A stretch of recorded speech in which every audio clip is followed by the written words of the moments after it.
బుల్లితెర ద్వారా తెలుగువారికి పరిచయమైన కలర్స్ స్వాతి ఆ తర్వాత హీరోయిన్ గా కూడా తెలుగుతో పాటు ఇతర భాషల్లో రాణించింది. స్వాతి ఈ మధ్య కాలంలో సినిమాలకు కాస్త దూరంగా ఉంటుంది. తాజాగా ఈమె రానా టాక్ షోలో నెంబర్ 1 యారీ విత్ రానాలో పాల్గొంది.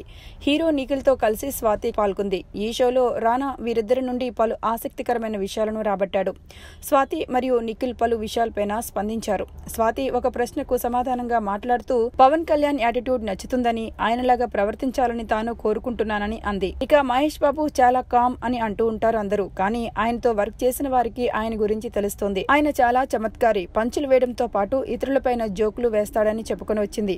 అంత చమత్కారి అయినా కూడా సైలెంట్ వ్యక్తి అంటూ బయట ఇమేజ్ ను సొంతం చేసుకోవడం చాలా గొప్ప విషయం అని ఆశ్చర్యపోయింది చెబుతూ, అలాగే అలాంటి క్వాలిటీని నేను కూడా మహేష్ బాబు నుండి తీసుకోవాలని అనుకుంటున్నాను. ఇక ఎన్టీఆర్ నుంచి టాలెంట్, ప్రభాస్ నుంచి హైట్, ఇక రానా నుండి లవింగ్ నేచర్ ను కూడా తీసుకుంటున్నానని చెప్పుకొని వచ్చింది. సినిమా ఇండస్ట్రీలో హీరోయిన్స్ అందరి గురించి కూడా బయట బాగా ఒక బ్యాడ్ టాక్ వినిపిస్తూ ఉంటుంది. హీరోయిన్స్ అందరూ కూడా లూజ్ క్యారెక్టర్స్ అని, హీరోయిన్ ఇండస్ట్రీలో ఎవరితో పడితే వారితో చనువుగా ఉంటారని బయట టాక్ బాగా నడుస్తూ ఉంటుంది. ఆ టాక్ నాకు చాలా బాధ కలిగించే విషయం. స్వాతి మాత్రమే కాకుండా నిఖిల్ కూడా పలు విషయాలపైన తనదైన శైలిలో మాట్లాడి తన వ్యక్తిత్వాన్ని చూపించుకున్నాడు. Hi, this is Shyamla. Please do subscribe 9 Roses Media. Please subscribe 9 Roses Media. Please subscribe 9 Roses Media. Please subscribe 9 Roses Media. ఈ 9 Roses ఛానల్ని లైక్ చేయండి, సబ్స్క్రైబ్ చేసుకోండి.